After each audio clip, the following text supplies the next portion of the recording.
Okay then guys, another update on the Japanese yen. We touched 160 today on dollar yen.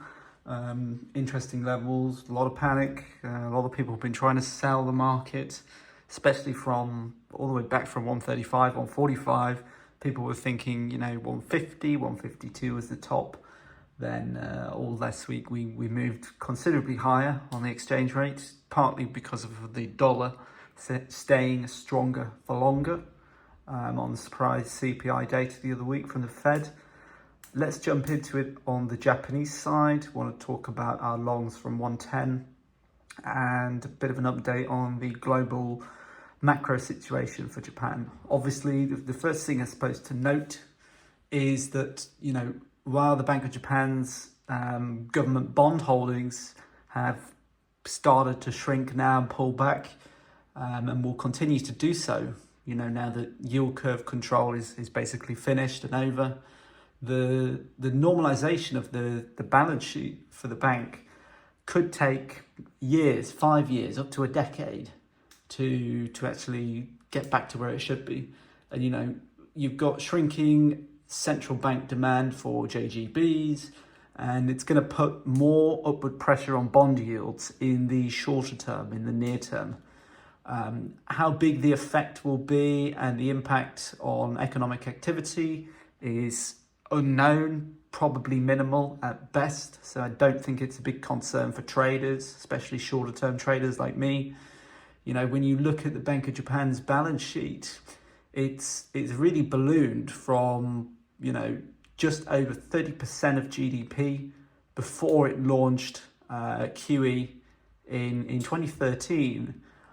So going back, 10 years ago to now, it's over 130% of GDP. And that's a massive jump, and that's a massive figure.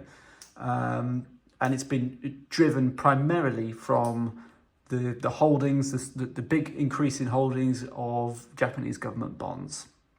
The bank has, as we can see, we've had various updates, have began to slow down their purchases. And the holdings are starting to fall off now. But as I say, this will take time. But with the yield control basically done, it's got much further to go. So that's going to be the trend all of this year and beyond, is reduced holdings. And of course, to be sure, the Bank of Japan has basically indicated that it's going to keep buying large chunks of bonds.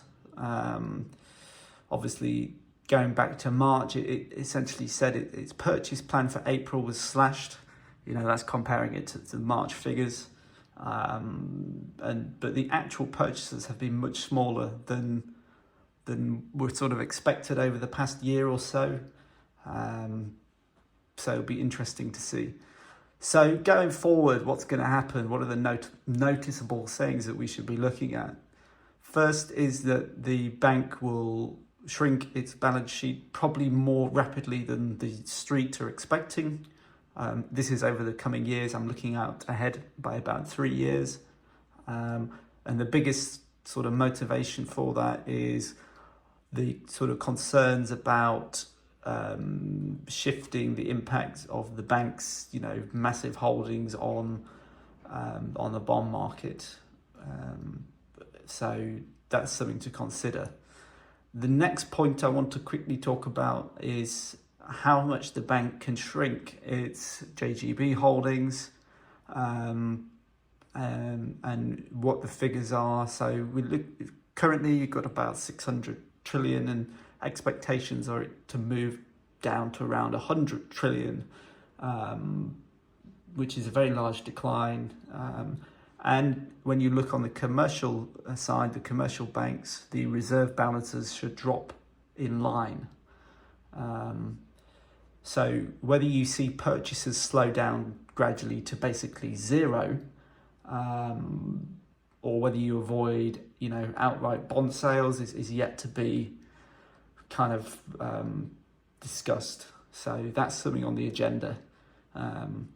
Where can you see 10-year bond yields? So, there's talks, from our research, it wouldn't surprise me if we get to say 2.5% by 2030.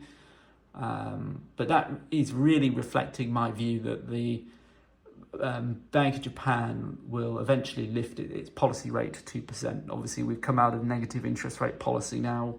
It was one of the last central banks to do so. You're going to have inflation be sticky in Japan for longer than people are anticipating. So that's something to consider. Either way, the impact of these higher long-term rates on the overall economic activity shouldn't be massive. I don't see it being that big of a deal. Obviously, when you look at like lending rates on a lot of the bank loans, they're linked to short maturities, and any gradual rise in these yields is going to be, potentially unhealthy. Although how much, the effect that will have on the health of these institutions, the financial health, it's probably going to be quite small at best. So you're going to see the balance sheet begin to shrink, but it's going to take a lot of time.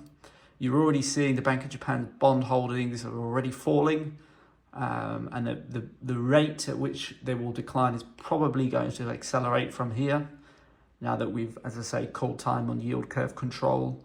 So a lot to be sort of digesting going forward. Let's just briefly talk about the balance sheet, and as I say, what's expected.